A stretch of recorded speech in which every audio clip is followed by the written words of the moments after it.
Hello friends, स्वागत है आपका यूट्यूब चैनल अमिता स्टेनो में। आज जो होगा व्यंजनों को दुगना करने का क्लास में लूंगी। तर दर टर या डर लगा करके, इससे लगा करके व्यंजनों को आप दुगना कर सकते हैं। तो चलिए क्लास को शुरू करने से पहले वीडियो को लाइक और सब्सक्राइब करना ना भूले, साथ ही साथ दोस्तों के साथ शेयर करें। तो तर, कतर, कतर में अगर तर या तर, दर या डर लगाएंगे तो आपको दुगना करना पड़ेगा। तो कतर आपको लिखते समय इसको क को इस तरीका से लाइन पे लिखना है आपको। कत्तर इस तरीका से कत्तर। अब पत्तर, प को लाइन पे आपको लिखना है पत्तर। लत्तर, लत्तर को भी आपको इस तरीका से दुगना ल को बना देंगे तो लत्तर। मत्तर, म को आप दुगना बना देंगे तो मत्तर लिखे जाएंगे। अब कदर, कदर में भी आपको दुगना कर देना है तो आपको कद्दर पढ़े जाएंगे। कद्दर इस तरीका से कद्दर। लद्दर, लद्दर में भी ल को दुगना कर देना है पद्दर इस तरीका से। और लद्दर तो आपको इस तरीका से आपको बनाना है। तो ल को दुगना कर देंगे तो लद्दर या लत्तर पढ़े जाएंगे, या फिर आप लट्टर भी पढ़ सकते हैं। तो तर दर या तर दर या टर, ये तीनों ही लगे माने जाते हैं। आपको वाक्य के अनुसार देखना है कि आपको इससे सुविधा जिस चीज में पढ़ने में होंगी उसी को आपको पढ़ना है। अब आता है आधे को।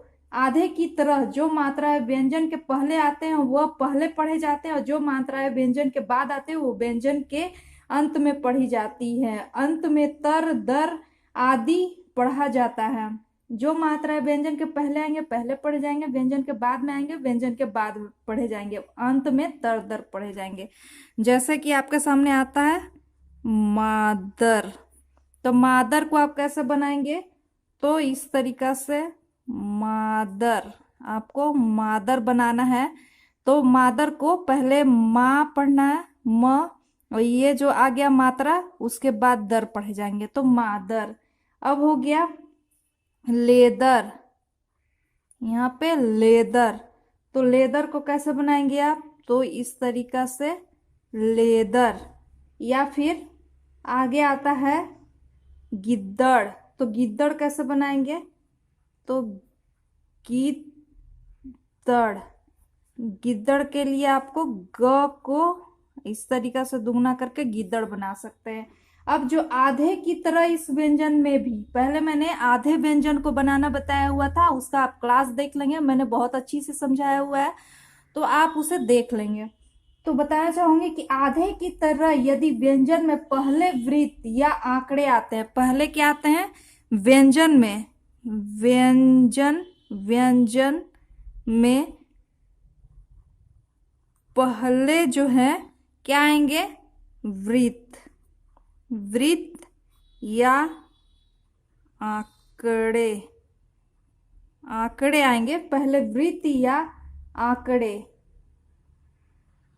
आंकड़े हो तो, आंकड़े हो तो पहले ये वृत्त या आंकड़े, ये पहले ये वृत्त या आंकड़े, फिर उसके बाद में क्या पढ़े जाएंगे? तो वृत्त या आंकड़े, उसके बाद में मात्राएं, मात्राएं पढ़े जाएंगे, और उसके बाद में क्या आएंगे? तो दर, तर दर या टर, ये पढ़े जाएंगे। पहले वृत्त या आंकड़ा पढ़े जाएंगे, फिर मात्रा पढ़े जाएंगे, फिर तर दर या टर ये पढ़े जाएंगे। जैसे कि देख लेंगे सुंदर, सुंदर। तो सुंदर को आपको कैसे बनाना है? तो इस तरीका से सुंदर, सुंदर। तो पहले ये स आंकड़ा पढ़ा गया, फिर ये मात्रा, और फिर इसमें दर जो लगा हुआ है वो सुंदर। अब आता है सुंदर समतर। तो समतर कैसे बनाएंगे? तो समतर, इसमें स और म और त को, उस म को म को इसे दुगना कर देंगे तो तर लगे हुए माने जाएंगे। तो इस तरीका से ये पढ़े जाएंगे। अब आगे देख लेते हैं कि यदि व्यंजन के अंत में वृत्त आता है, क्या आता है? व्यंजन, व्यंजन के अंत में अगर वृत्त आता है, व्यंजन के अंत में वृत्त या आंकड़े, व्यंजन के वृत्त में व्यंजन के अंत में वृत्त या आंकड़े हो तो पहले व्यंजन, अगर ऐसा हो तो क्या हो जाएगा? इसका हो जाएगा पहले जो है वो व्यंजन, पहले व्यंजन और फिर वृत्त या आंकड़ा, व्यंजन वृत्त या आंकड़ा और फिर तर दर, तर या दर, इस तरीका से पढ़े जाएंगे। पहले व्यंजन पढ़े जाएंगे, फिर वृत्त या आंकड़े पढ़े जाएंगे, फिर तर दर। तो अब इसे देख लेंगे कि इसका उदाहरण क्या है। तो इसका उदाहरण जो है मंतर, मंतर। तो इसमें मंतर, तो पहले व्यंजन आ गया तो मंतर, तो मंतर को यहाँ पे इस तरीका से मंतर बनता है। तो ये जो हो गया म, फिर उसके बाद में वृत्त या आंकड़ा तो न पढ़ेंगे, तो म और न, और ये जो लगा हुआ है तर दर दुगना करने से तर, या मंतर, इस तरीका से मंतर पढ़े जाएंगे। अब आपके सामने आता है समंदर या चौकंदर। तो चौकंदर कैसे लिखेंगे?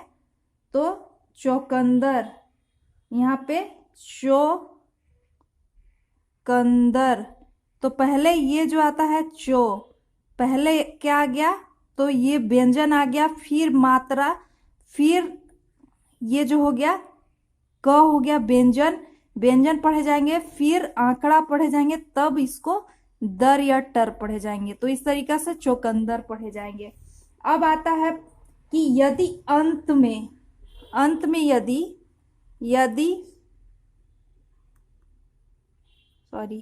यदि अंत में तर या दर के बाद, अंत में क्या है? तर या दर, अंत में तर या दर की मात्रा हो तो पूरा संकेत लिखा जाता है। अगर अंत में तर या दर के बाद, अगर तर या दर के बाद कोई मात्रा, अंत में तर या दर के बाद कोई मात्रा हो तो संकेत जो है वो कैसे लिखा जाता है? पूरा लिखेंगे, संकेत को पूरा लिखेंगे। जैसे आप इसे देख लेंगे मंत्री, मंत्री, तो ये त्रि, दर के त्रि, तो दर आता है त और र से बनता है। तो इसे आपको आया हुआ अंत में क्या? तो ये मात्रा आया हुआ त्रि का, तो मंत्री। तो मंत्री आपको कैसे बनाना है? तो मन, यहाँ पे मन और त्रि ई, तो मंत्री, इस तरीका से पूरा बनाए जाएंगे। अब आपके सामने आता है संतरी, संतरी, तो संतरी को भी आपको पूरा बनाना है। यहाँ पे हो जाएगा सन और ये त्रि, तो ये संतरी, इस तरीका से संतरी बनाएंगे। या फिर आ जाता है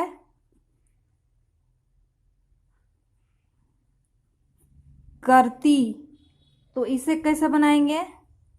कर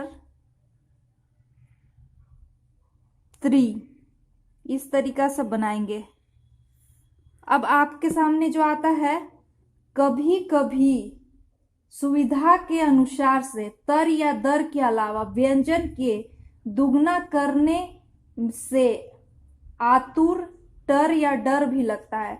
अगर कभी कभी जो होता है व्यंजन को दुगना करने पे तर दर के अलावा, क्या? तर या दर के अलावा व्यंजन को दुगना करके अगर गाढ़ा कर दिया जाए, दुगना कर दिया जाए तो क्या पढ़ा जाता है? ये टर या डर भी लगता है। तो टर या दर के लिए शोकातुर। अब देख लेंगे इसे कैसे, कुछ उदाहरण। शोकातुर, अब सोकातुर, तो इसमें सोकातुर, यहाँ पे सोकातुर, यहाँ पे तर लग गया, सोकातुर। यहाँ पे तर, दर के अलावा यहाँ पे तर लगा हुआ है, तो इसके अलावा भी और लगेंगे, जैसे कि मास्टर। तो यहाँ पर टर लगा हुआ है, तो मास्टर कैसे आपको लिखना है, तो ये हो गया आपका मास्टर। इस तरीका से मास्टर बनाना है। अब आता है डॉक्टर, यहाँ पे भी टर लगा हुआ है, तो ये हो जाएगा आपके सामने डॉक्टर, ये हो जाएगा डॉक्टर, यहाँ पे डॉक्टर। इस तरीका से बनाएंगे। नीडर, तो नीडर, यहाँ पे डर आ गया लगा हुआ, तो नीडर। नीडर कैसे बनाएंगे, इस तरीका से नीडर, ये बनेंगे। मम्ब या मम्ब को दुगना करने पे अब क्या आता है, मम्ब या मम्प।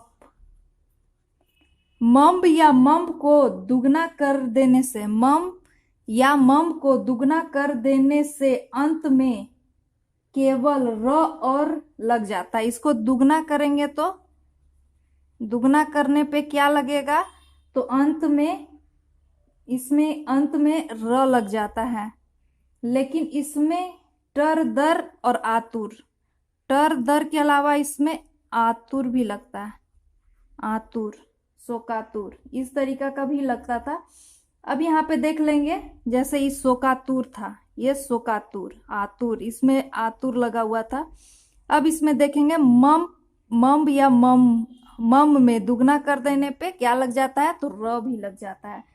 अब यहाँ पे देख लेंगे कि र, आडंबर, आडंबर, आडंबर, आडंबर को कैसे बनाना है, तो आडंबर, यहाँ पे आ, ये से गहरा मोटा कर दिए ड को, तो डम, अम, ये जो है अम, इसे भी आपको गहरा कर देना है, तो अंबर, ये अंबर। अंब में क्या लग गया, र, इसे दुगना करने पे र लग जाता है, तो आडंबर। अब आपके सामने आता है चेम्बर, तो चेम्बर को कैसे बनाना है, तो चल करके इसको मोटा गहरा कर देना है, तो इस चेम्बर, ये जो बर के अलावा, मम्ब के अलावा र भी पढ़े जाएंगे, तो ये चेम्बर, इस तरीका से बनेंगे। अब आता है आपके सामने कि इस तरह न को अगर मोटा कर दिया जाए, क्या किया जाए, न को मोटा करने पे, न को मोटा करके और दुगना कर दिए जाए, मोटा और दुगना। न को क्या करना है, ये जो न को हो गया वो मोटा और दुगना, इसे मोटा और दुगना करने से र और लग जाता है। न को भी अगर मोटा या दुगना करने पे क्या लगेगा, र लगेगा, जैसे निरर्थक। अब निरर्थक लिखना है तो कैसे लिखेंगे, न को ही आपको मोटा कर देना है, तो थ, और ये छोटा हो गया, थ को मैंने आधा बनाया है इसलिए क लगा हुआ माना जाएगा, न और र, और यहाँ पे थ, यहाँ पे ये हो जाएगा न, निरर्थक। इस तरीका से निरर्थक बनेंगे। तो ये था आपका टर या दर या टर या डर, ये था इसका क्लास। तो उम्मीद करती हूँ कि एक बार में ही आपको ये समझ में आ गए होंगे कि इसे कैसे आंकड़े में लगाते हैं, आउटलाइन कैसे बनाते हैं, आसानी से समझ में आ गए होंगे। तो उम्मीद करती हूँ कि वीडियो आपको अच्छी लगी होगी। तो वीडियो अच्छी लगी तो लाइक और सब्सक्राइब करना ना भूलें। तो चलिए मिलती हूँ नेक्स्ट वीडियो में, तब तक के लिए धन्यवाद।